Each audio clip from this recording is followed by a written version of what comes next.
गोविंद शिल्प घेऊन येत आहे एकूण 80 ट्विन बंगलोचा भव्य दिव्य पंढरपुरातील एकमेव प्रकल्प। आमच्या प्रकल्पाची वैशिष्ट्ये मनाला शांती देणारं महादेवाचं मंदिर, मुख्य रस्ता सुमारे 30 फुटांचा, अंतर्गत रस्ता सुमारे 20 फुटांचा, ग्रामपंचायत योजनेचा प्रत्येक बंगलोजला स्वतंत्र नळ, सांडपाण्याची सुरक्षित विल्हेवाट, सर्व टाइल्स ग्लॉसी आणि नामांकित कंपनीच्या, सर्व स्टेअर, खिडक्या, चौकटी सुपर ब्लॅक ग्रेनाइट, दोन्ही अटॅच बाथरूम पूर्णपणे टाइल्स, पंतप्रधान हर घर नल योजना पूर्णत्वाकडे, bathroom, basin, kitchen, CP fittings हे जगवार कंपनीचे, स्टील वर्क पूर्णपणे जिंदाल कंपनीचे, 1000 लिटर पाण्याची टाकी, 150 लिटर सोलर वॉटर हीटर सोबत वॉटर प्युरिफायर, प्रत्येक बंगलोजला स्वतंत्र पार्किंग, दर्शनीय भाग पूर्णपणे डॅटो टाइल्स, टाटा प्रवेश कंपनीचे आकर्षक भक्कम दरवाजा, फुटी उंचीचे सुरक्षित कंपाऊंड। मग विचार काय करताय? गोविंद शिल्प, पत्ता गट नंबर 95, हॉटेल अंगण शेजारी, टाकळी रोड, पंढरपूर। ताज्या घडामोडी पाहण्यासाठी आमच्या YouTube चॅनलवरील PVR म्हणजेच पंढरी वार्ता या न्यूजला सबस्क्राइब करा आणि शेजारील बेल आयकॉनवर क्लिक करा।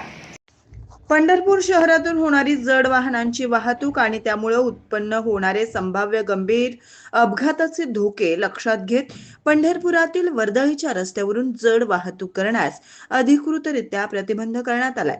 यासाठी पंढरपूर शहराच्या प्रवेश करणाऱ्या सर्वच प्रमुख रस्त्यांवरून शहरात जड वाहनांना प्रतिबंध करण्यासाठी वाहतूक शाखेच्या माध्यमातून उपाययोजना करणं गरजेचं आहे।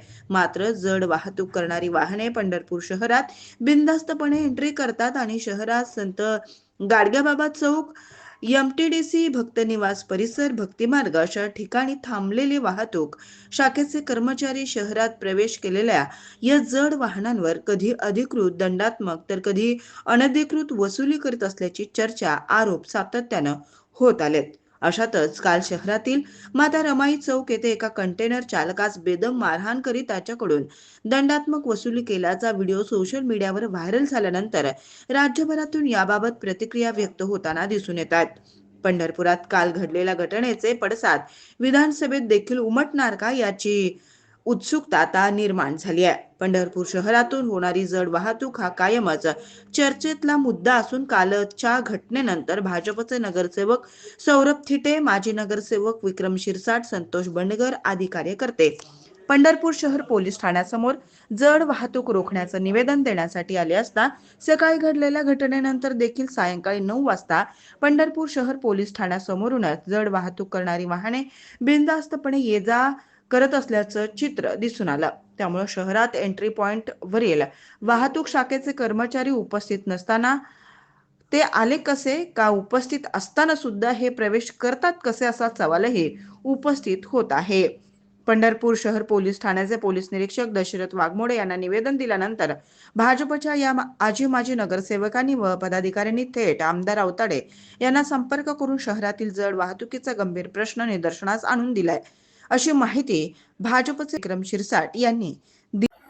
पंढरपूर शहरामध्ये जड वाहतुकीचा प्रश्न हा मोठ्या प्रमाणावर दिसून येतोय। जड वाहतूक ही पंढरपूर शहराच्या मध्यवर्ती भागातून होतीये। ती जड वाहतूक बाह्य वळणावरनं वळवणं गरजेचं आहे। त्यामुळं वारंवार अपघात होत आहेत। ट्रॅफिकची समस्या मोठ्या प्रमाणात पंढरपूरला भेडसावत आहे। याआधी सुद्धा शहर पोलीस स्टेशनला साहेबांना निवेदन दिलेलं आहे, सूचना झालेल्या आहेत। नगरपालिकेला सुद्धा आपण या संदर्भात निवेदन देणार आहोत आणि या संदर्भात लवकरात लवकर कार्यवाही व्हावी, नाहीतर आम्हाला तीव्र आंदोलन या संदर्भात करावं लागेल।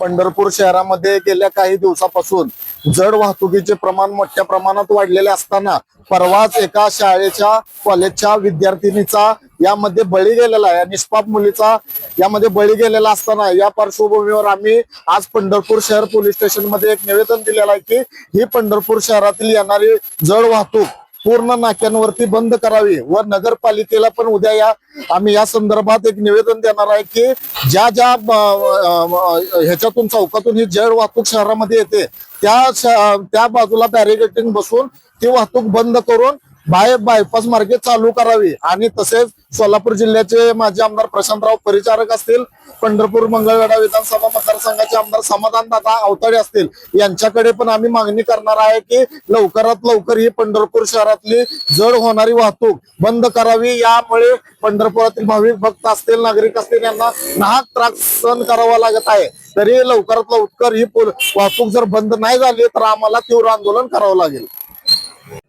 पंढरपुरात सध्या जड वाहतूक मोठ्या प्रमाणात होत आहे, तरी बाहेर रोड लवकरात लवकर तिकडून सुरुवात करावी। आणि महत्वाची गोष्ट अशी आहे की त्याच्यामुळं पंढरपुराचे नाहक बळी चाललेले आहेत.